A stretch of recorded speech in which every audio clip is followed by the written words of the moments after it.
सुप्रभात। मैं जगेंद्र राणा। एकाग्र अवस्था,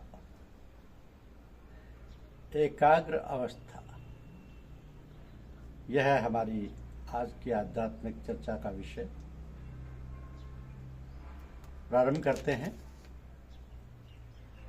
मोह जब तक अहंकार से संबंधित और अहंकार से लगाव रखने वाली वस्तुओं से संबंध रखता हुआ संकुचित घेरे से निकलकर खुले वातावरण में आता है और सर्वव्यापी हो जाता है, उस समय वह सबको प्यार करता है और सब उसको प्यार करते हैं।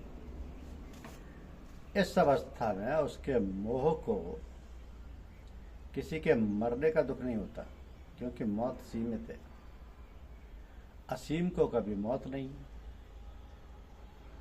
मोह का अर्थ यहाँ भ्रम के नहीं है कि मोह से भ्रम पैदा हो जाया करता है। ज्ञान जब ऐसा प्रतीत होने लगे या ज्ञात होने लगे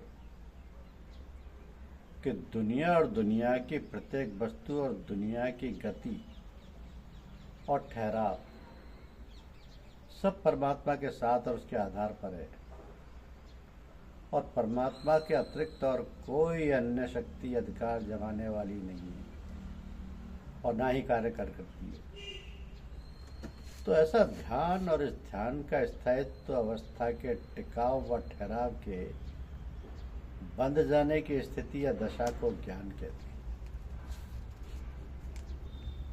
हैं। लगाव, घेराव, विचार बांधने की एक ऐसी युक्ति है और एक प्रकार का ध्यान और ध्यान की प्रगाढ़ अवस्था, समाधि, जिसमें अपने मार्ग और प्रभावों के विचार का अधिकार अधिक है, उसमें इस प्रकार के विचार बांधना और जमाना पड़ता है कि परमात्मा का व्यक्तित्व जो निर्गुण स्वरूप है, कुल वस्तुओं को घेरे हुए है, सब उसका अस्तित्व दुनिया के परमाणुओं में बड़े सरल और साधारण रूप से गुथी और मिली हुई है कि अंतर्ज्ञात नहीं होता। अर्थात सत्य की वह किरण प्रत्येक परमाणु को घेरे हुए तो है, किसी प्रकार का रंग, रूप, प्रकाश, शब्द और आनंद आदि कुछ नहीं है। दूसरी गुण वाली है जो गुण सहित है, उसमें परमात्मा का ज्ञान सब वस्तुओं को घेरे हुए है। और यह लगाव, घेराव, ज्ञान, प्रकृति, शक्ति समस्त गुणों के साथ रहता है। भलाई बुराई जो कार्य उचित ढंग और नियम पूर्वक तथा युक्ति से किया जाकर अहंकार को शांत रखते हुए मनुष्य के हृदय और बुद्धि और मस्तिष्क द्वारा सुचारू रूप से किया जाए, वो भला और अच्छा है। और उसके प्रतिकूल किए गए कार्य अच्छे और भले होकर बुरे और दोषयुक्त कहे जाते हैं और हैं। तो अधिकांश मनुष्य कहते पाए जाते हैं या पाए गए हैं कि इसका क्या कारण है कि अधिकतर भले और भलाई के कार्यों को करने से मनुष्य प्राय कष्ट और दुख में रहता है, और बुरे और दूषित कर्म करने वाला सुखी और आराम से रहता है। तो कारण इसका यह है कि मनुष्य पर देश, काल और वस्तु का प्रभाव पड़ता है। अतः मनुष्य को उसके अपने अहंकार की शुद्धता, पवित्रता और सच्चाई के साथ किसी अच्छे और भले कार्य करने का पूर्ण रूपेण ध्यान देने का उचित समय और अवकाश प्राप्त नहीं हो पाता। दूसरे यह कि बाह्य प्रभाव और उसके आसपास और चारों ओर की दशाएं उसको शक्तिहीन बनाए रहकर उसे उभरने का अवकाश ही नहीं मिल पाता है। और फिर जहाँ फिसलाहट होती है वहाँ पैर लड़खड़ाना प्राकृतिक है, अतः भलाई के साथ कष्ट रहता है। तीसरे, उन्नति के मंडलों की ओर जाने में परिश्रम और कठिनाइयाँ आती हैं। उनका सामना करने और उनसे निपटने में कष्ट उठाना होगा। क्योंकि बिना कष्ट और दुख उठाए और परिश्रम किए उन्नति नहीं मिल पाती। चौथे यह कि अच्छे कार्य की रुचि पैदा करके उस ओर झुकने और अपनाने में हृदय पर चोट पड़ती है, चोटें पड़ती हैं, और ये चोटें घाव बनकर दुख देती हैं। तो जब तक हृदय में कुरेद और लगन उत्पन्न ना हो, मनुष्य को अच्छा या भला विचार बनाना और आना या उठना असंभव नहीं तो असंभव के समीप की स्थिति तो है ही। अब पांचवी बात यह है कि मनुष्य में कई प्रकार के द्वैतपने के विचार आते और उठते रहते हैं। उन आए विचारों में से अच्छे और भलों को छांटना और बुरों को काटना पड़ता है। इस काट छांट के पश्चात उसको अपने लिए एक मार्ग जो अपने लिए रुचिकर और हितकर हो निकालना पड़ता है। उसमें दुख होना स्वाभाविक है। छठी बात यह है कि यदि कोई अत्यंत बुरी श्रेणी या वर्ग का है, उसको ये समझना चाहिए कि उसके हृदय और हृदय के पाल में बुरे बुरे विचार भरे पड़े हैं। उन बुरों को निकालकर अच्छे विचारों को अपनाकर हृदय में लाना और प्रविष्ट करना है। इसे बाहर निकालने और अंदर प्रविष्ट करने में द्वंद्व युद्ध होगा। दो प्रकार की शक्तियों के आपस में लड़ने झगड़ने में जो भी शक्ति अधिक शक्तिवान होगी पछाड़ देगी। निर्बल शक्ति वाला ऐसे में अपने को संभाल ना पाएगा। तो जब तक कि बाह्य प्रभाव वाले शक्तिशाली विचार उसको सहारा और साथ ना दें, इस प्रकार उन्नति की ओर जाने में दुख मिलना कोई आश्चर्य की बात नहीं है। क्योंकि बाह्य मंडल में बाह्य के सहारे बिना बाह्य जानकारी होना कठिन है। मानवीय अहंकार सदा इन्हीं बाह्य प्रभावों के प्रभाव में और अधीन रहते हैं। तो स्वभाव और पिछले संस्कारों से मनुष्य का अच्छा और बुरा होना और उसकी बनावट बाह्य प्रभावों पर निर्भर है। कार्य, गुण और स्वभाव पृथक पृथक है जो मनुष्य में दिखाई देते हैं। अब इन तीनों की मिली हुई स्थिति मनुष्य की बनावट और शरीर की युक्ति से संबंधित है और इन्हीं से अहंकार पर प्रभाव पड़ता है। गुण, कर्म और स्वभाव भी बाह्य प्रभावों से मिली हुई स्थितियां। मनुष्य कार्य करते कराते देखता और करता है, और जिसके करने की इच्छा करता है वह उसके अहंकार में सम्मिलित होकर उसके गुण, प्रशंसा और सार और स्वभाव विशेष बन जाते हैं। और यही विशेषताएं स्वभाव अभ्यास कार्य प्रणाली के कारण स्वभाव या आदत हो जाती है। तो यदि बाह्य प्रभाव रास्ते में रोड़ा ना अटकाए और रुकावट ना करे, तो फिर इस दुनिया का आमना सामना, मिलान, झुकाव और परिणाम अंतिम स्थिति का निर्णय कर देता है। नियम और सिद्धांत में तो अंतर नहीं आता, पर देश, काल और वस्तु के स्वाभिमान या भय से अंतर आना अनिवार्य है।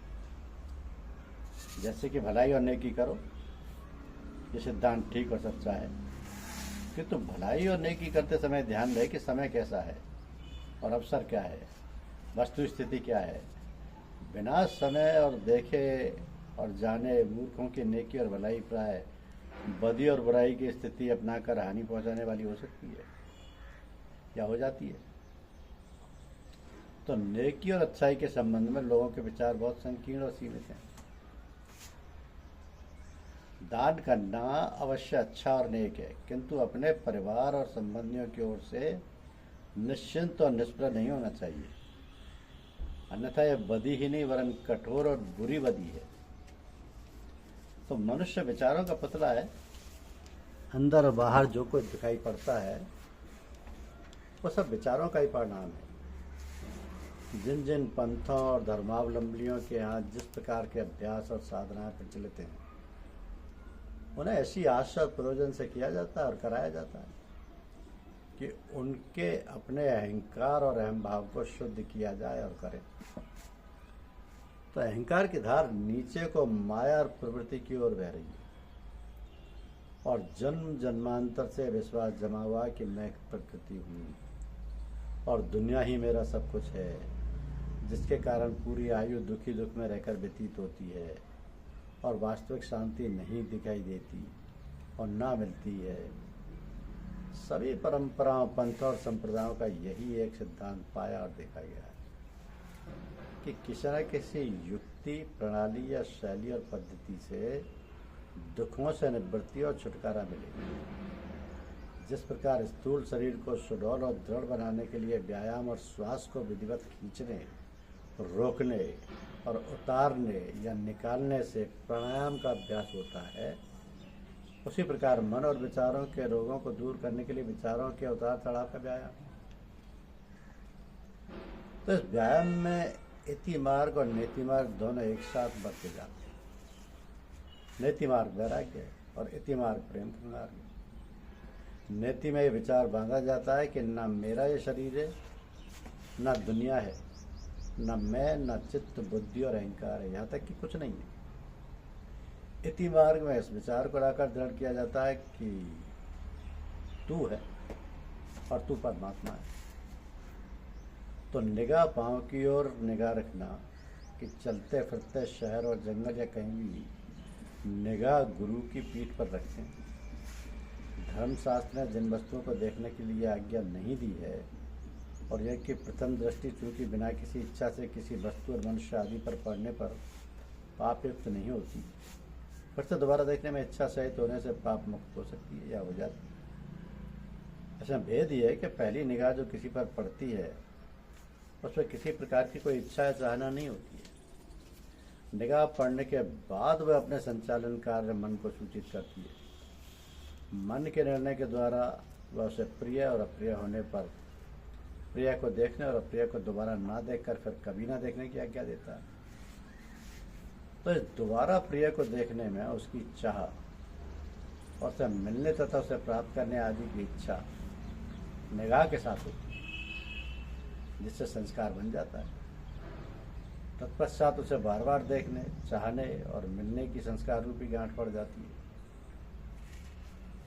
जिसका भोगना नियामत आवश्यकीय और विधानांतर्गत हो जाता है और भोगना ही पड़ता है।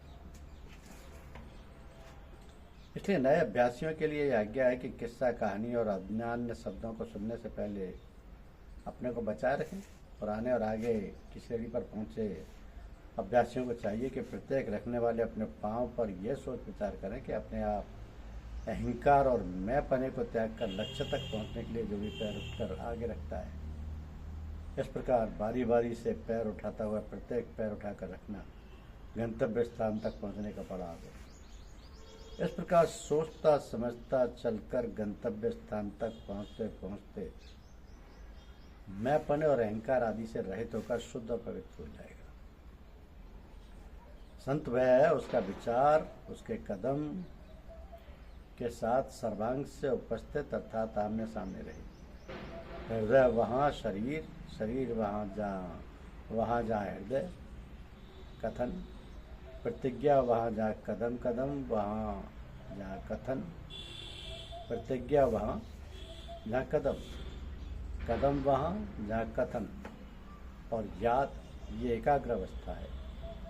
फिर से सुनिए, संत वो है उसका विचार उसके कदम के साथ सर्वांग से उपस्थित अर्थात आमने सामने रहे।